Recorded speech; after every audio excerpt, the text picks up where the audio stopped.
Hello everyone, আশা করি তোমরা সবাই কেমন আছো। আমিও ভালো আছি, তোমরাও নিশ্চয়ই অনেক ভালো আছো। কাদের কাদের বাড়িতে আজ বৃষ্টির জন্য খিচুড়ি হয়েছে আমাকে অবশ্যই কমেন্ট করে জানিও। আমাদের বাড়িতে বৃষ্টির জন্য খিচুড়ি হয়েছে, তারই ভিডিও তোমাদের সাথে শেয়ার করছি। আর কার কার খিচুড়ি খেতে পছন্দ হয় সেটাও আমাকে তোমরা অবশ্যই কমেন্ট করে জানিও, আমি তোমাদের রিপ্লাই দেবো। আর আমার তো খিচুড়িটা খেতে খুবই ভালোবাসে, তবে চিকেন দিয়ে খিচুড়িটা একটু বেশি ভালোবাসি। বাট সেদিন তো বৃষ্টির জন্য তো মাংস কাটা হয়নি। চিকেন মানে বৃষ্টির জন্য না মাংস কাটা হয়নি বলে ডিম দিয়েই খিচুড়িটা হবে। দেখো, তোমার সাথে কথা বলতে বলতে আমার তো গাজর প্রায় নাড়াই হয়ে এসেছে। তা তোমরা আমাকে অবশ্যই কমেন্ট করে জানাবে কার কার খিচুড়িটা পছন্দ। আর তোমাদের দাদাভাই না খিচুড়ি বৃষ্টি হলে খুব ভালোবাসে খিচুড়ি খেতে। খিচুড়ি হয়েছিল, পটল ভাজা আর মাছ ভাজা হয়েছিল। পটল ভাজা মাছ ভাজার ভিডিওটা তোলা হয়নি, খিচুড়িরই ভিডিওটা তোলা হয়েছে। দেখো, তোমাদের সাথে কথা বলতে গাজর নাড়া হয়ে গিয়ে নামানো হয়ে গেছে। এবার কড়াই তেল দিয়ে দেবো আলুটা ভাজবো বলে। খিচুড়ি মানেই তোমার ভাজাভুজি, শুধু আলু ভাজো, গাজর ভাজো, ফুলকপি ভাজো। বাড়িতে তো তেমন সবজি ছিল না, গাজর আলু সয়াবিন এইগুলোই ছিল। এইগুলো দিয়েই খিচুড়িটা বানানো হয়েছে। আর বৃষ্টি হলে কাদের কাদের বাড়িতে খিচুড়ি হয় আমাকে কমেন্ট করে জানিও। আর একটা কথা তোমাদের সাথে শেয়ার করছি, আমাকে তোমরা প্লিজ একটু সাপোর্ট করো, কারণ তোমরা সাপোর্ট না করলে আমি সোশ্যাল মিডিয়ায় তেমন আসতে পারবো না। আমার ভিডিও তোমরা আর আগের মতো কেউ দেখো না। প্লিজ তোমরা কেমন ভিডিও চাও আমাকে অবশ্যই কমেন্ট করে জানিও, আমি আমার সাধ্য মতো তেমন ভিডিও দেওয়ার চেষ্টা করব। প্লিজ তোমাদেরকে রিকোয়েস্ট করছি, আমাকে তোমরা একটু সাপোর্ট করো। আর আমার ভিডিওগুলো তোমরা একটু দেখো। হতে পারে তোমরা অনেক বড় ইউটিউবার, কিন্তু তোমরাও তো ছোটো, সব কম থাকতে থাকতেই তো তোমরা একটু হয়েছো।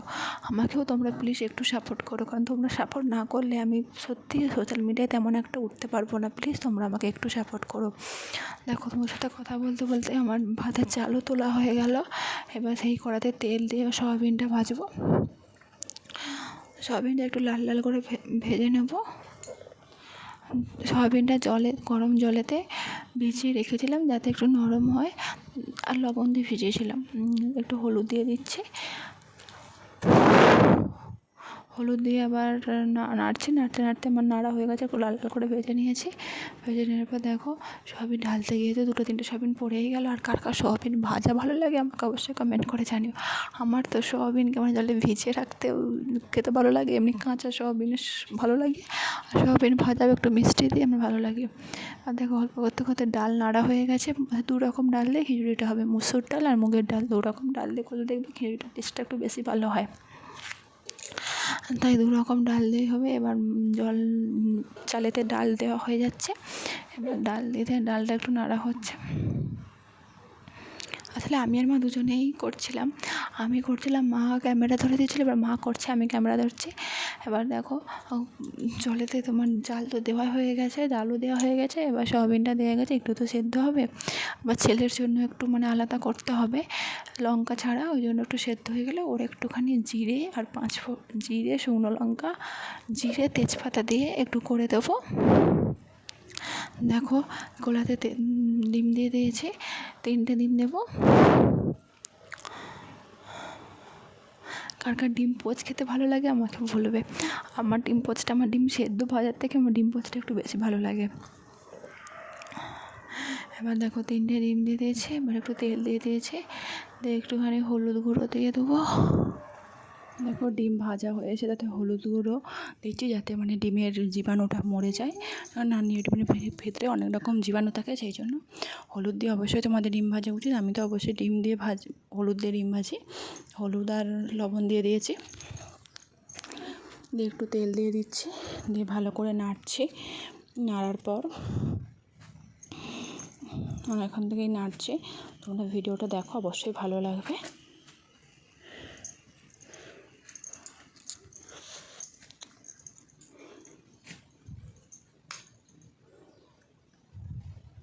এখন নাড়া হয়ে গেছে, এবার নামিয়ে নিচ্ছি।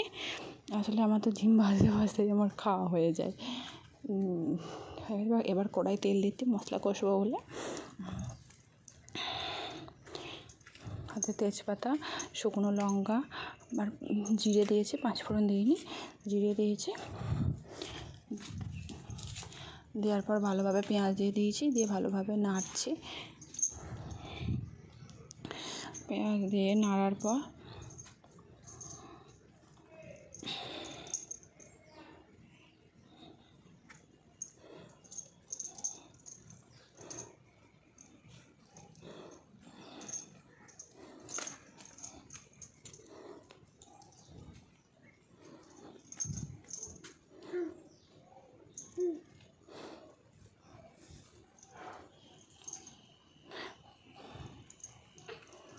তাতে একটু মিষ্টি দিয়ে দিয়েছি, যাতে মানে খিচুড়ির স্বাদটা একটু ভালো হয়।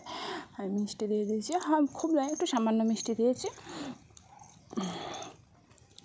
এরপর আদা পেস্টটা দিয়ে দিয়েছি।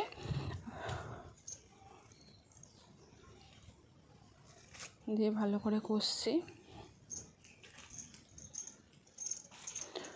দিয়ে আবার একটু হলুদ গুঁড়ো দিয়ে দিচ্ছি।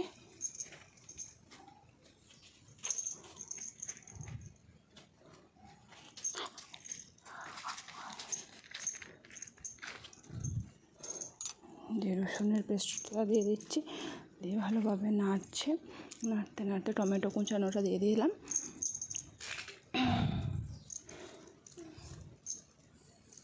দেখো কেমন কালার এসেছে, কষতে কষতে কালারটা খুব সুন্দর চলে এসেছে।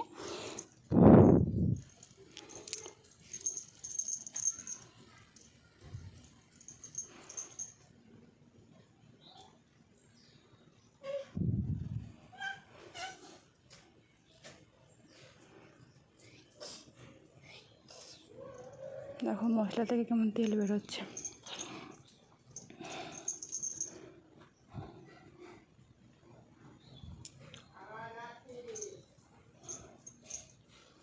দেখো প্রায় কষা হয়ে গেছে, কেমন তেল বেরিয়েছে, জল বেরিয়েছে। আমি কিন্তু এখনও জল দিইনি। মশলা কষতে কষতে এরকম মাখো মাখো হয়ে গেছে। এবার খিচুড়ি যেটা ছিল ওটাতে তোমার ডিমটা দিয়ে দিচ্ছি। ডিমটা দিয়ে দেওয়ার পর নেড়ে নিচ্ছে। দিয়ে নেড়ে নেওয়ার পর ওই যে মশলা কষাটা এবার খিচুড়িতে